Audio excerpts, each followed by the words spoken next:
Hace 60 años, solo una persona podía dejar el Kremlin por la puerta de la Torre Spasskaya en un vehículo CIS-115, una limusina blindada soviética.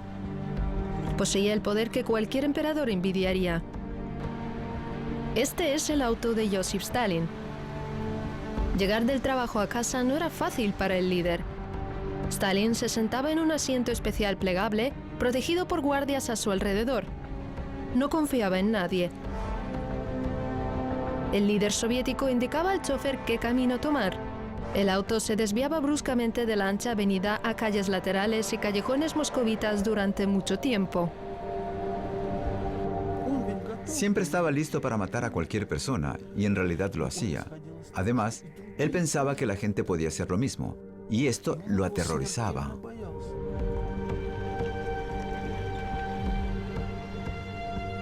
Finalmente, la limusina de Stalin llegaba a una estrecha carretera estrictamente vigilada. Hace muchos años a nadie se le permitía entrar aquí.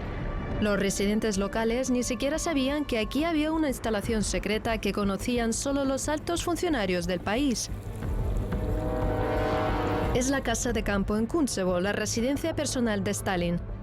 Aún 60 años después de la muerte del líder soviético, sigue siendo una instalación secreta y cerrada. El rodaje ha sido permitido aquí solo unas pocas veces. Aquí Stalin pasó los últimos 20 años de su vida. Los historiadores todavía tienen dudas acerca de su misterioso fallecimiento. ¿Fue una muerte natural o violenta?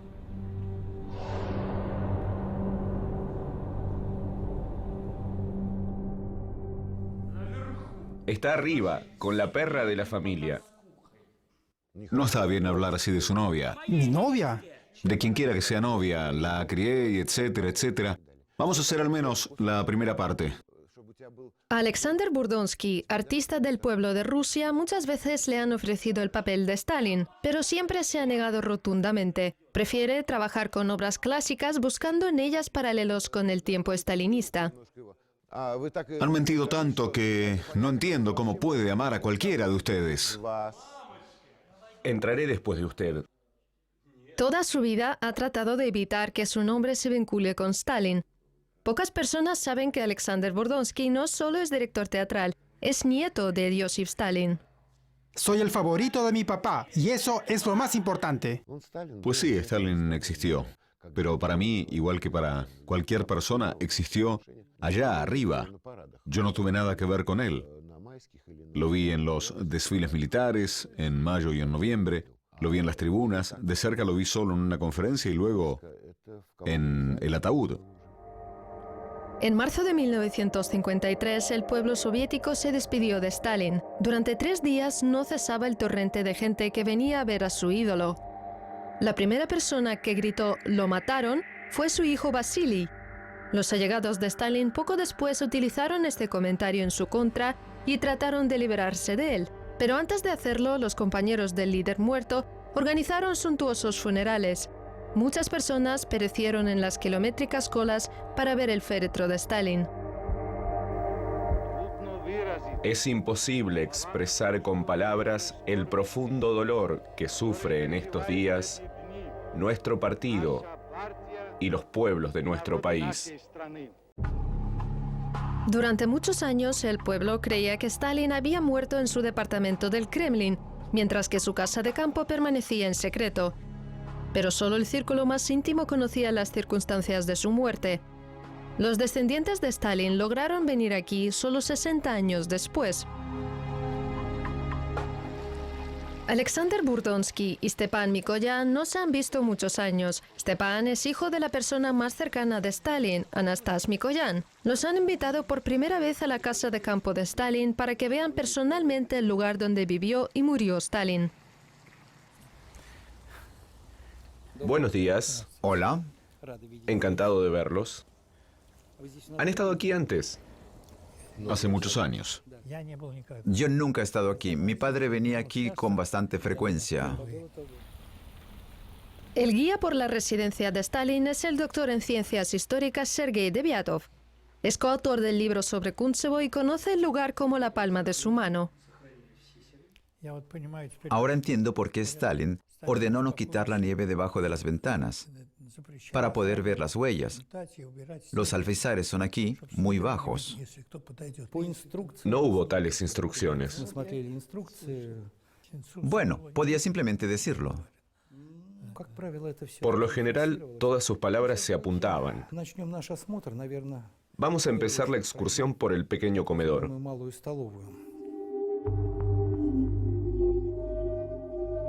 A Stalin en especial le gustaba esta habitación contigua a su despacho. Aquí también está la chimenea frente a la que pasaba largas noches de invierno. Y al lado estaba la escopeta de caza que Stalin disparaba para asustar a los cuervos.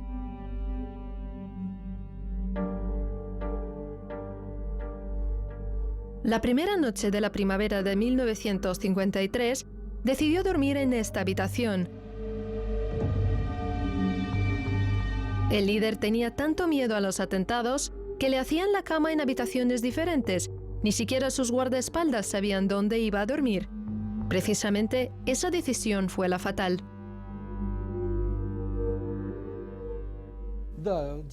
Siempre dormía en sofás diferentes.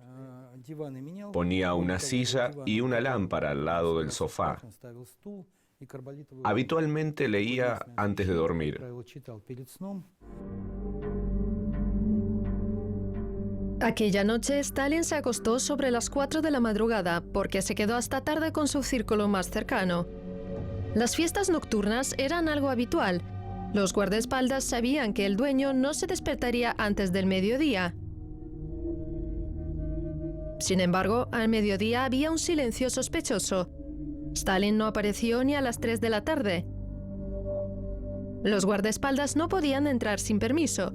Estaba estrictamente prohibido.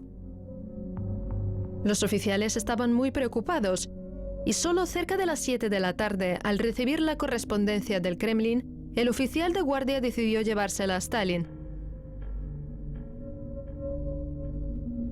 Lo vio en el umbral de la habitación contigua, inconsciente en el suelo.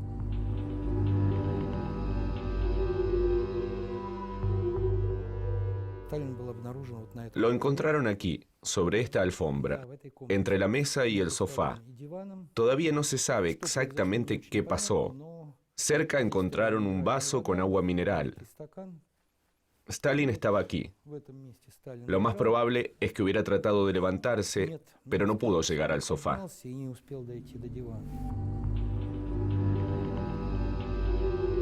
Stalin sufrió una apoplejía masiva y no hubo nadie para socorrerlo. Todo esto produjo rumores de que Stalin no murió, sino que lo mataron. Cuando muere un tirano de tal magnitud, siempre surgen suposiciones de este tipo. Un tirano que vive detrás de una valla alta, detrás de puertas cerradas. Siempre existe la sospecha de que sus propios compañeros lo hayan asesinado. La muerte inesperada confirmó los peores temores de Stalin de conspiraciones y asesinatos. Tanto desconfiaba de las personas cercanas que despidió a su guardaespaldas personal Nikolai Blasik, quien había encabezado su servicio de seguridad 20 años, siendo uno de los más leales y fiables. Poco después de ser despedido, Blasik terminó en la cárcel.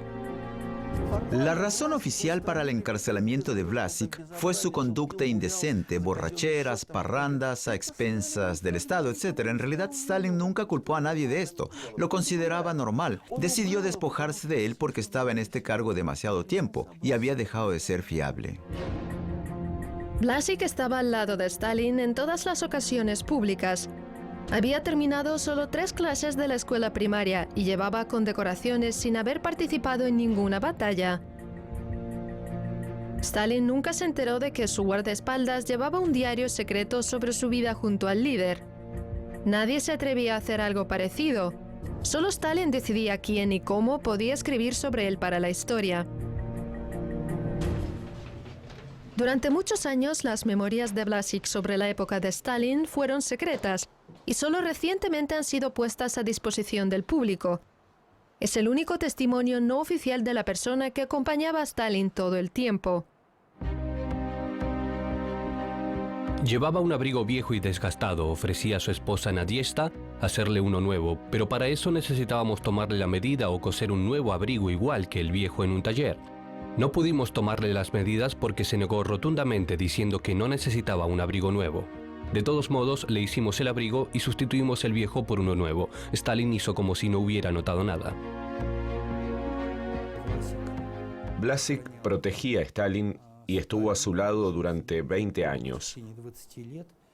Y por supuesto, estaba profundamente apegado a Stalin. Por la tarde, como siempre en vacaciones, cenábamos con el secretario Poskryovyshev y Stalin. Este último bromeaba y compartía los recuerdos de su pasado. Nos contaba de su vida en el exilio en la región de Turuhansk.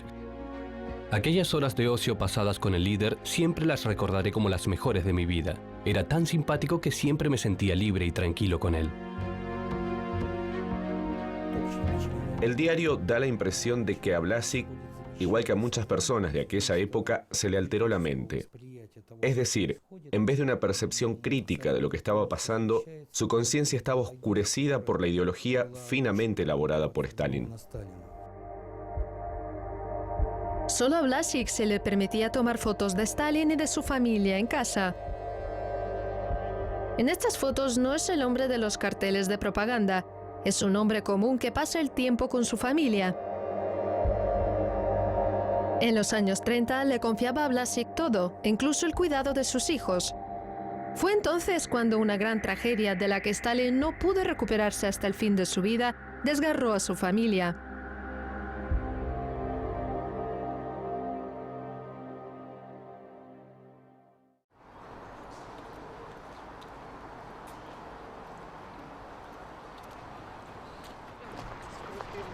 Alexander Burdonsky visita el cementerio Novodevichy en Moscú cada año. Aquí está enterrada la élite rusa y soviética, desde Nikolai Gogol hasta Boris Yeltsin. Aquí se encuentra también la tumba de la esposa de Stalin y la abuela de Alexander, Nadezhda Alliluyeva. ¿Conocen la historia del monumento? ¿Saben por qué la mano está así?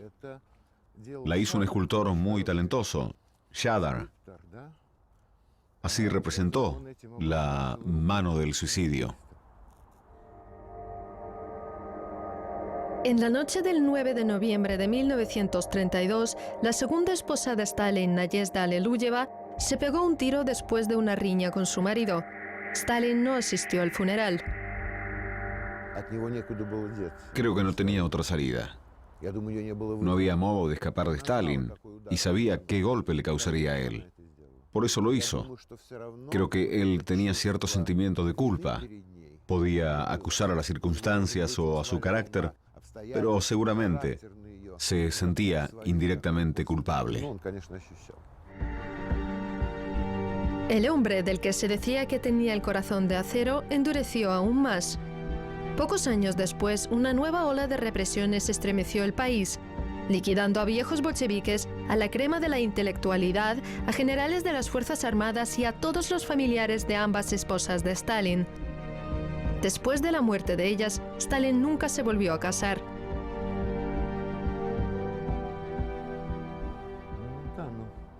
Bueno, pensaba que ella le había traicionado. Es humano no echarse la culpa a uno mismo. Se alejó de su familia y se mudó a la casa de campo en Kuntsevo, dejando a los hijos en su casa anterior con una niñera y Nikolai Vlasic, jefe de su servicio de seguridad. Stalin estaba profundamente afligido después de la muerte de su mujer, que además era para él su amiga. Sus niños estaban pequeños. Siendo una persona muy ocupada, Stalin no podía dedicarles mucha atención. Así que tuvo que encargar la crianza de sus hijos a su ama de llaves, Carolina, una mujer bien educada y muy apegada a los niños. Cuando ellos crecieron y fueron al colegio, una parte de la responsabilidad por ellos recayó sobre mí. Se sumergió en la soledad. Ya antes, en lo más profundo de su corazón había sido solitario como cualquier persona que lucha por el poder. Pero después de la muerte de su mujer, se quedó solo en el sentido completo de la palabra. Nadie jamás sustituyó a su esposa. Se acostaba cada noche más tarde invitaba gente para que le hagan compañía. Antes de la tragedia, los allegados de Stalin lo solían visitar junto con sus esposas, pero cuando Nadezhda Leluyeva pereció, se convirtió en un asunto de hombres solamente. El gran comedor de la casa de campo Kuntsevo era centro de grandes fiestas nocturnas. Stalin obligaba a sus invitados a bailar. En el comedor todavía está el gramófono que le regaló Churchill y en el que Stalin reproducía sus canciones favoritas. Lo trajeron del comedor pequeño después de la apoplejía. Aquí se organizó un improvisado centro médico. La gente trataba de saber qué hacer. El 3 de marzo devino claro que su cerebro había sido gravemente afectado, de forma irreversible.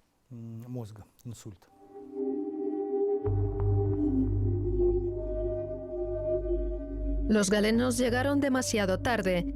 Habían pasado al menos 12 horas antes de que lo encontraran inconsciente. Cuando los guardias anunciaron que Stalin estaba en su lecho de muerte, los más cercanos tenían miedo de ir a su casa de campo. El ministro de Seguridad del Estado, Semyon Ignatiev, tenía miedo de entrar. El ministro de Seguridad del Estado, la persona que todos en el país temían, tenía miedo de entrar, porque se imaginaba muy bien la situación. Stalin estaba en cama y se sentía mal. Entonces Stalin abre los ojos, le mira y le dice: ¿qué haces aquí? Lavrenti Beria, una de las personas más siniestras en el círculo íntimo de Stalin, fue muy audaz al entrar. Sabía muy bien que todos sus antecesores en el puesto de ministro de Seguridad de Estado habían terminado frente al pelotón de fusilamiento. Él también cayó en desgracia con Stalin y estuvo a punto de ser arrestado. Sus partidarios estaban bajo investigación. Beria conocía la situación en lo más alto del poder, así que no podía permitir que esto ocurriera. Además, mi abuelo me contó que Beria se había vanagloriado de haber sido responsable de la muerte de Stalin. Beria decía que había salvado a todos de las represiones del impredecible e insensato dictador. Beria inmediatamente se dio cuenta de la gravedad del estado de Stalin, pero prohibió llamar a los médicos y se fue. Lo más peligroso era que entre los allegados a Stalin había un traidor, Beria. Era un enemigo astuto y experimentado que ingeniosamente ocultaba sus ambiciones y Stalin le confiaba. Fue su gran error. Beria había luchado por el poder mucho tiempo y había recurrido a todos los medios posibles. Era capaz de cualquier cosa. Y no lo era solo Beria. Cada uno de los allegados a Stalin tenía razones para desear su muerte. Vyacheslav Molotov y Anastas Mikoyan estaban muy aterrorizados de ser arrestados.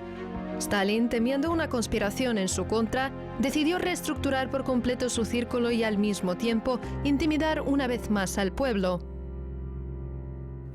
Nuestras familias, amigos, colegas, centenares de personas podían caer víctimas. Ahora, es difícil imaginar que hubiera podido ser así cuando le dieron la lista de mujeres, ni siquiera de los enemigos del pueblo, sino de sus esposas. Fácilmente firmó la lista y ordenó fusilarlas a todas. ¿Cómo se puede ser tan cruel? Vyacheslav Molotov, el hombre que firmó el protocolo secreto con los nazis sobre la división de Europa, tenía aún más razones para odiar al jefe de Estado. Stalin había mandado a su esposa, Polina Zemchuzhina, al Gulag. Molotov fue privado de todo poder. Además, ya estaba todo listo para su arresto. El nieto de Molotov debe su nacimiento a la muerte de Stalin. Ambos, Molotov y Zemchuzhina, sabían sobrevivir. Cuando se dieron cuenta de que se preparaba el arresto de mi abuela, desarrollaron un plan de supervivencia, se divorciaron y tomaron caminos diferentes. Era la única posibilidad para sobrevivir. Y el plan funcionó. Gracias a eso mi madre quedó con vida y me dio a luz. Muchos en el círculo íntimo de Stalin tenían motivos para asesinarlo, pero algunos no eran lo suficientemente valientes, otros no tenían oportunidades.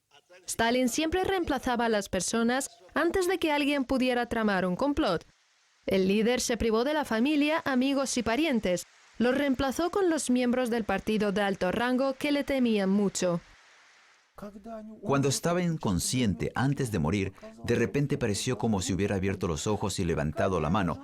Inmediatamente todos se arrodillaron del miedo. Pensaban que les iba a preguntar ¿para qué se habían reunido a su lado? Stalin cayó víctima del sistema que había construido con sus propias manos, en el que todos le tenían un miedo mortal, incluso las personas más cercanas. Mientras Stalin se balanceaba entre la vida y la muerte, sus allegados se dividían el poder.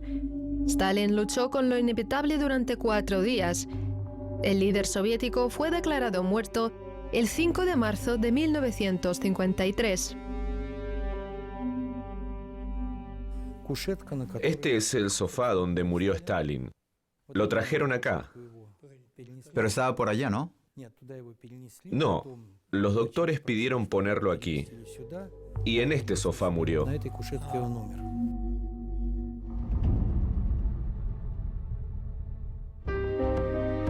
Al final de su vida, los hijos de Stalin llegaron a ser una decepción para él.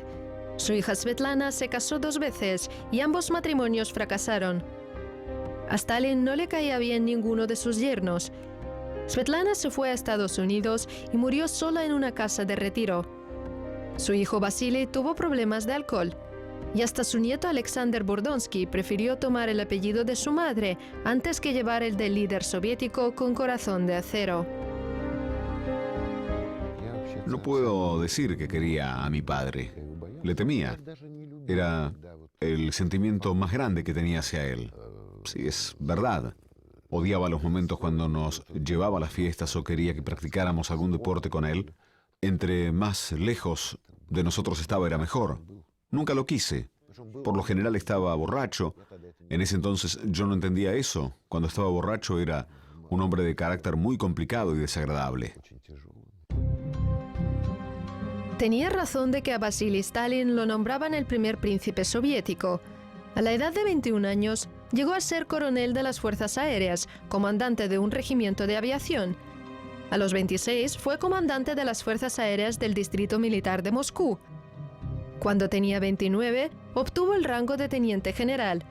Después de la muerte de Stalin, lo privaron del rango y de las condecoraciones. Un mes más tarde lo arrestaron y lo condenaron a 8 años de prisión.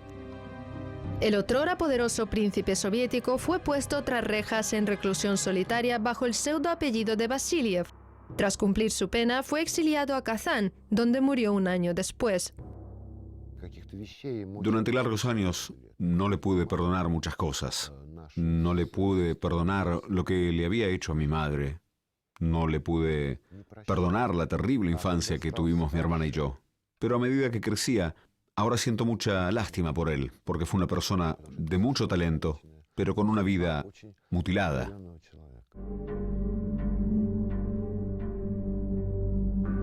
Stalin murió solo en una gigantesca casa vacía.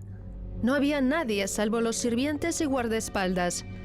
Había aniquilado a todas las personas fieles a él, las que le habían ayudado con la revolución y las represiones, las que se reunían en su casa para las fiestas. Las fotos de los niños en las paredes fueron eliminadas de las revistas, al igual que sus hijos fueron echados de su vida. Sus allegados llegaron a ser su familia. La residencia en Kuntsevo se convirtió en su nuevo Kremlin. No nos podemos imaginar cómo es estar en lugar de Stalin. Muchos piensan en eso, pero creo que es ridículo. Nunca nadie ha estado en tal posición, ni siquiera un emperador ruso. Ese aislamiento es una tragedia de soledad. Y aunque Stalin vivió poco tiempo después de la apoplejía, su círculo íntimo ya le había traicionado. Los historiadores creen que ellos deliberadamente no dejaron que los doctores atendieran a Stalin. Todavía sigue siendo una pregunta sin respuesta si Stalin hubiera podido recuperarse en caso de que le hubieran prestado ayuda a tiempo. Es muy raro de que exista la suposición de que los más cercanos de Stalin, del Comité Central, los líderes soviéticos, eran criminales que fácilmente podían matar a su jefe. Eso es muy interesante. y nadie lo duda. La muerte de Stalin puso fin a las represiones. Pocos días después del funeral se inició la rehabilitación de las víctimas de Stalin. En los últimos 60 años, más de 10 millones de personas han sido rehabilitadas. Pero aunque muchos estaban aterrorizados por el gobierno de Stalin, había personas que lo amaban. Al salir de la prisión, su guardaespaldas personal, Nikolai Blasik, continuó su diario. Stalin me hirió profundamente. Tras 25 años de excelente trabajo sin haber cometido algún error, solo recibiendo premios y reconocimientos, me metió a la cárcel. A pesar de mi infinita fidelidad, me puso en manos de enemigos. Pero nunca, en ningún instante de mi vida, independientemente del estado en que me haya encontrado, jamás sentí odio hacia Stalin.